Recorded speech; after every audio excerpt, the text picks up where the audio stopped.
Many thanks for joining us on the newsroom. I am Fidalia Aguncha. Ondo State Commissioner of Health Wahab Adigbenro has died of COVID-19 complications. The commissioner died at the State Infectious Diseases Hospital in Akure earlier today. Segun Ajiboye, Chief Press Secretary to the state governor, confirmed the death of the commissioner. His death is coming 2 days after Rotimi Akeredolu, governor of the state, announced that he had tested positive for COVID-19. Doctors at the Federal Medical Center, Lokoja, Kogi State, have embarked on an indefinite strike. Rising from a meeting on Wednesday, the doctors said their lives were being threatened because of the state's poor management of the COVID-19 pandemic. Due to this, the doctors revealed that they have decided to totally withdraw their services across board, pending when their grievances are met. The decision is coming hours after gunmen broke into the hospital, attacking doctors and other health workers. Meanwhile, the State Police Command says it has launched a manhunt for the gunmen that attacked the hospital and has assured health workers of the readiness of the force to guarantee the safety of their lives and property. President of the Christian Association of Nigeria, Samson Ayokunle, and Sultan of Sokoto, Sa'ad Abubakar, have called for a 3-day fasting and prayer to seek God's intervention against the COVID-19 pandemic. The spiritual exercise tagged Nineveh will take place from Friday to Sunday. According to a statement by Joseph Daramola, General Secretary of CAN, the Nigerian Interreligious Council has asked everyone to partake from their homes. The statement adds that the Muslims will begin their prayer and fasting on Friday, July 3rd, by praying in the Abuja National Mosque, while Christians will end the prayer on Sunday, July 5th, 2020, in the National Christian Center. Nigeria currently has 26,484 confirmed cases of COVID-19, with 603 deaths and 10,152 recoveries. The Council of the European Union has opened its borders to 15 countries, excluding Nigeria. According to information gathered from the EU website, Nigeria is still not part of the countries from where visitors are allowed into Europe. The 15 countries include Algeria, Australia, Canada, Georgia, Japan, Montenegro, Morocco, New Zealand, Rwanda, Zambia, South Korea, Thailand, Tunisia, Uruguay, while China is subject to confirmation of reciprocity. The Council, however, recommended that residents of Andorra, Monaco, San Marino, and the Vatican should be considered as EU residents for the purpose of the recommendation. We'll take a break here to bring you more stories. Stay with us.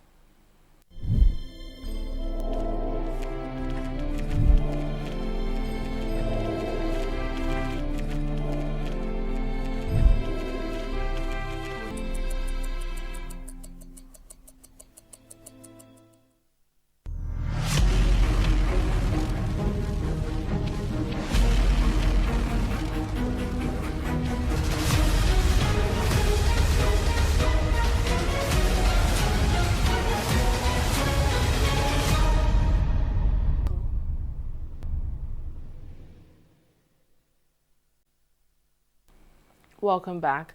Kano State Governor Abdullahi Ganduje has been appointed by the caretaker Extraordinary National Convention Planning Committee of the All Progressives Congress to head the party's high-level National Campaign Council for the Edo State governorship election.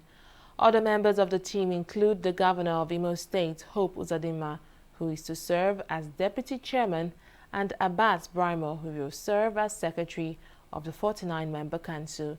Other members of the committee include former Edo State governors Adam Doshimole and John Odigie Oyegun. This was contained in a statement signed by the Deputy National Publicity Secretary of the APC, Yakini Nabena, in Abuja on Thursday. It says the campaign council will be inaugurated on Monday, the 6th of July, at the party's national secretariat. The police in Dubai have extradited Raymond Igbalode Abbas, an Instagram celebrity better known as Hush Puppy, from the United Arab Emirates to the United States. Hush Puppy, who was arrested by the Dubai police 3 weeks ago, is accused of defrauding close to 2 million people across the world. According to the Dubai police, the internet fraudster has stolen over 160 billion naira from his victims. He is expected to stand trial for some of his crimes in the United States. Domestic flight operations in Nigeria will resume on July 8 after almost 3 months of shutdown.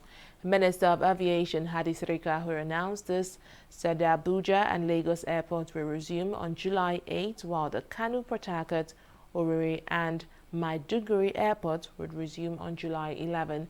According to the minister, other airports will follow on July 15. Sirika also revealed that a date will soon be announced for the resumption of international flights. Acts of terrorism in all its forms and manifestations constitute one of the most serious threats to national peace and security.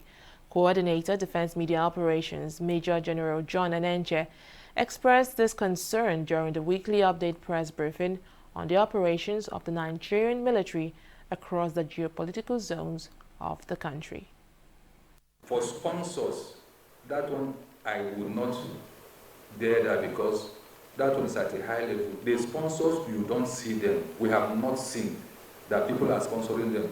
The evidence is that people are getting provisions, equipment that ordinarily from what they steal, even if they sell them in black market or whatever, like the roasted cattle and all, common assessment will not justify how much will they steal and sell to get a gun from.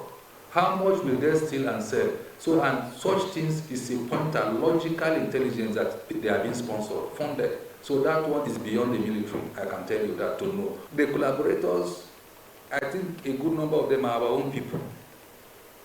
Have we been able to fully convince our people not to have the same ideology and believe like them? Where are the collaborators? Where did we get them from? Where did we apprehend them from? Is it not from our midst? That is why Sambisa will remain as it is until we are able to mop up everything. So that is it. We are not, Sambisa is not in isolation in all this matrix. It's a matrix now. It's a land, place where people go and occupy. You wipe them off, they will still go and occupy it. We'll take a break here to bring you business stories and more.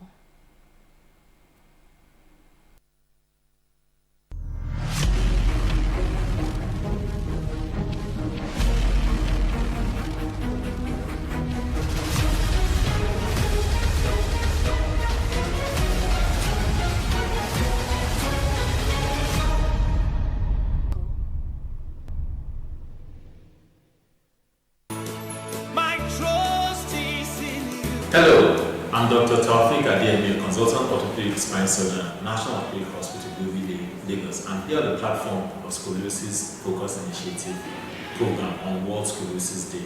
Scoliosis is an abnormal sideways curvature of the spine with some rotation. These patients present with uneven shoulders, a hump in the back, and even pelvis. Majority of these cases are painless. Up to 5% of our population have scoliosis, and majority of them are idiopathic, meaning that the cause is unknown. You need a thorough history examination with quality X-ray to make an assessment.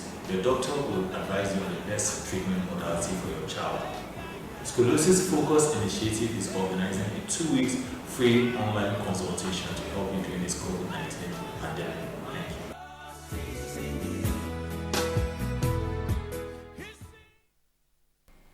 Welcome back. Oil prices rose on Thursday after data showed a drop in U.S. unemployment and a sharp fall in crude stockpiles, although concerns that a spike in U.S. coronavirus infections could stall recovery in fuel markets kept gains in check. Brent crude futures were up by 78 cents at $42.81 a barrel after rising 1.8% in the previous session, while U.S. crude futures rose 66 cents to $40.48 a barrel, adding to a 1.4% rise on Wednesday. U.S. crude inventories fell 7.2 million barrels from a record high last week, far more than analysts had expected, as refiners ramped up production and imports eased. China has slammed the United Kingdom's citizenship offer for Hong Kong's residents, threatening political correspondence measures, warning against interference in the semi-autonomous region. In a statement on Thursday, the Chinese embassy in London said all Chinese compatriots residing in Hong Kong are Chinese nationals, and said the UK's offer was a violation of past communications between the two sides. The British move, which could allow up to 3 million residents of Hong Kong to settle in the UK and ultimately apply for citizenship, came in response to a tough new national security law China enacted in Hong Kong this week. Ghislaine Maxwell, a British socialite and ex-girlfriend of convicted sex offender Jeffrey Epstein, has been arrested by the FBI. Maxwell was accused by many women of recruiting them to give Epstein massages, during which they were pressured into sex. She has denied any involvement in or knowledge of Epstein's alleged sexual misconduct. In August, Epstein died in prison as he awaited, without a chance of bail, his trial on sex trafficking charges. He was arrested last year in New York following allegations that he was running a network of underage girls, some as young as 14, for sex. His death was determined to be suicide. Arsenal has secured the signing of Australia fullback Steph Catley, with the defender joining from Melbourne City. The 26-year-old, who has appeared 82 times for Australia since making her international debut at the age of 18, previously worked alongside Arsenal head coach Joe Matamuro at Melbourne Victory and Melbourne City. In the top division of women's football in Australia, Catley has won the W League Championship 5 times and the W League Premiership twice, in addition to spells at Portland Thorns FC, Orlando Pride and OL Reign in America. She has also made Australia's World Cup squad for the last 2 tournaments. And that's the latest from the newsroom. Many thanks for joining us. Bye for now.